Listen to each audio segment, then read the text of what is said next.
안녕하세요. 포유환율연구소입니다. 오늘은 지난 3월 연준 의사록이 간밤에 공개를 됐죠. 그 다음에 또 주가가 그 이후 또 3월 연준 의사록 내용 때문에 또 빠지기도 했고요.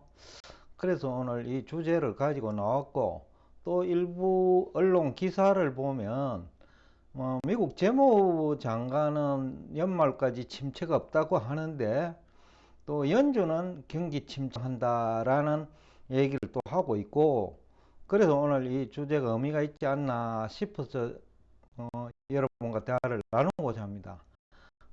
크게 보면 한 네 가지 내용을 담고 있었어요. 3월이 시기적으로는 실리콘밸리 은행 사태 직후에 그 연준 기준금리 인상이 있었죠. 당연히 이제 그 당시 환경을 연준 위원들이 뭐 얘기할 수밖에 없잖아요. 그때 이제 실리콘밸리 은행이 파산되면서 대부분 그때 미국 은행이 연쇄도산할 거다라는 얘기를 많이 했죠. 그러니까 연준 위원들 중에서도 당연히 침체 얘기를 하는 사람이 있을 수밖에 없죠. 그러니까 지난 3월 그 연준 의사록에 그 기록된 내용, 그러니까 연준 위원들이 얘기하는 내용이 실리콘밸리 은행 사태 그 무렵의 경제 환경 내지는 시장 분위기를 감안한 의견이라고 봐야 되죠. 그러니까 당연히 그때는 연말까지 경기 침체가 있을 것 같다라는 얘기가 나올 수밖에 없죠. 그러니까 지금 재무부 장관은 어느 정도 이제 은행이 수습이 됐잖아요. 오히려 포유환율연구소는 그 이전보다, 그 실리콘밸리 은행 사태 이전보다는 오히려 은행이 건강해졌다고 보기 때문에 연준 위원들도 지금 만약에 의견을 다시긴 한다면 미국 재무부 장관과 비슷한 얘기가 나올 수도 있지 않을까라는 생각도 해볼 수 있겠죠. 그럼에도 불구하고 지난 밤에 소비자 물가가 이제 안정되었지만은 주가가 이제 하락한 배경이죠. 그러니까 연준은 그 경기 침체를 주장한다라는 거예요. 그 3월 당시 그 실리콘밸리 은행 사태 그 무렵에 이제 나온 연준 의견인데, 지금도 그 의견이 유지되는 양 해석을 했다는 거죠. 하지 아니하고 연준 위원은 3월 달에 있는 그대로를 해석을 했다. 실리콘밸리 은행 사태가 났다. 있는 그대로죠. 그러니까 실문과 금융시장 환경이 나쁘다. 당연한 거죠.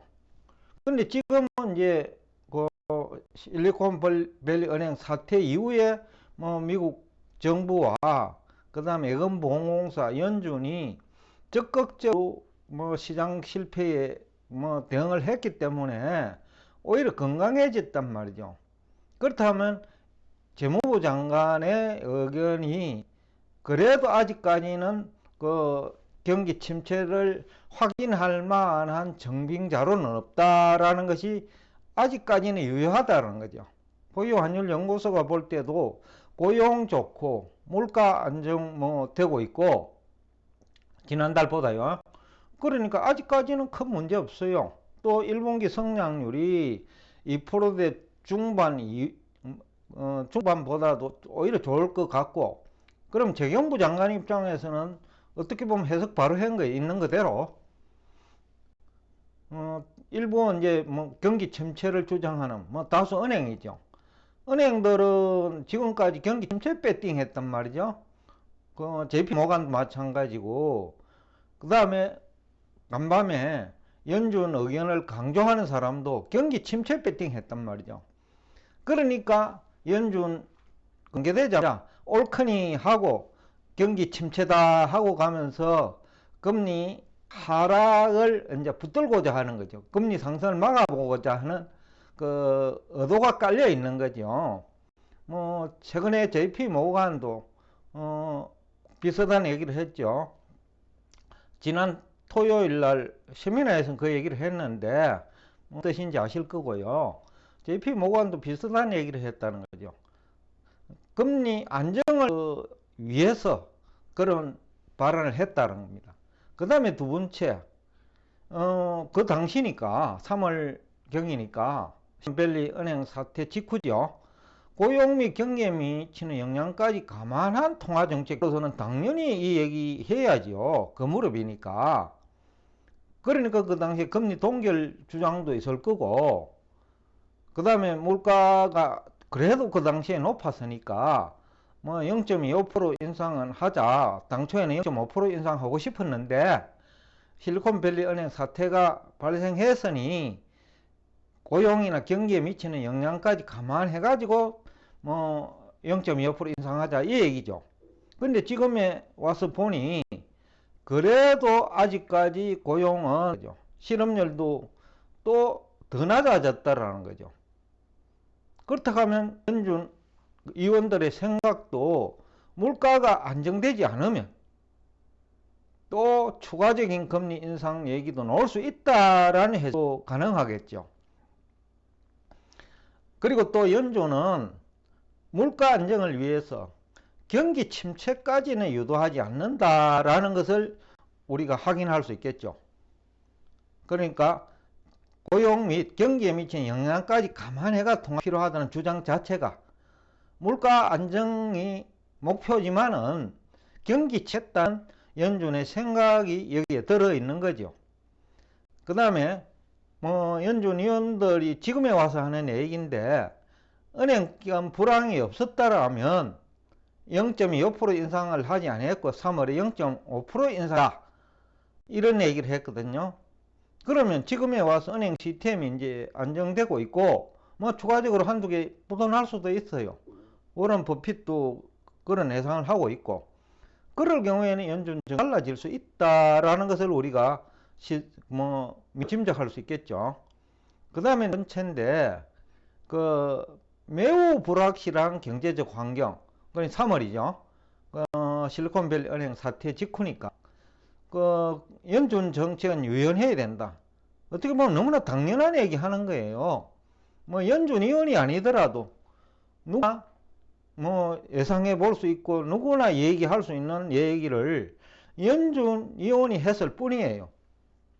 이 얘기는 경제 환경이 개선되고 지금 그 이후에 많이 개선됐어요. 그 다음에 소비자 물가가 지만은 4% 이상이잖아 아직도요. 그리고 연준의 목표는 2%인데 그까지는 아직까지 가야 할 길이 멀다. 그렇다면 경제적 환경만 개선된다면 연 5% 기준금리 인상에도 기준금리 수준에도 불구하고 지금 시장금리는 안정되고 있으니까요. 소비자 물가가 그럼에도 오른다면 연준은 추가적인 금리 인상도 배제할 수 없다라는 생각도 해볼 수 있겠죠. 여하튼 연준의 3월 의사록은 그 당시 환영한 위원들의 의견을 기록한 것이지 지금 5월에 4월이죠. 4월 현재 실리콘밸리 사태 이후 미국 은행 시스템이 오히려 건강해졌기 때문에 굳이 그 연말 경기 침체 주장 3월 달에 있었던 얘기죠. 그것을 확대 해석할 필요는 없다. 있는 그대로 1분기 2%대 후반 경제 성장률을 수용, 고용이 아직도 상당히 괜찮죠. 그 다음에 실업률도 이 정도면 사상 최저지요. 그런 거 있는 그대로를 우리 시장에 대응하자.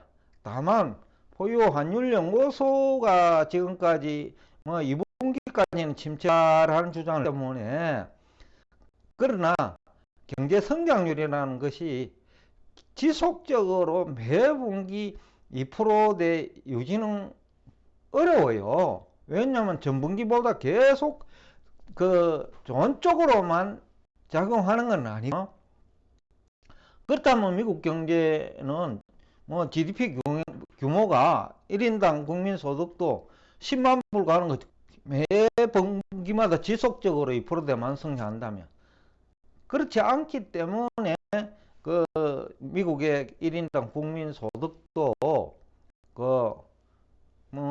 GDP에 반영되지요. GDP 규모도 2, 3조가 아닌 30조, 40조, 50조로 빠른 속도로 가겠죠. 그렇지만은 매 분기 전분기 대비 그 성장을 그 2%대 할 수 없는 것이 우리 실물 경제 현상이에요. 그것을 감안하고 연말경에는 포유 환율 연구소도 미국 재무부 장관 의견대로 또 연준의 3월 의견대로 조금 성장률이 둔화될 수는 있을 거다. 그러나 지금까지는 연말까지를 얘기할 수 있는 근거 자료는 없어요. 재경부 장관, 재무부 장관이네, 미국은요. 앨런 장관의 얘기대로 현상대로 고용 좋고 성장률 튼튼하고 별 문제되는 거 없다. 금리도 안정되고 있고, 지금 현 시점에서는 어떻게 보면 골디락스 경제를 향해 가고 있다 라는 얘기를 하고 있습니다. 그러나 연말경에는 포유 환율 연구소도 자료는 없지만은 성장률은 낮아질 수는 있을 거다 라는 얘기를 하면서 여러분과 오늘도 끝까지 경청해 주셔서 대단히 감사합니다.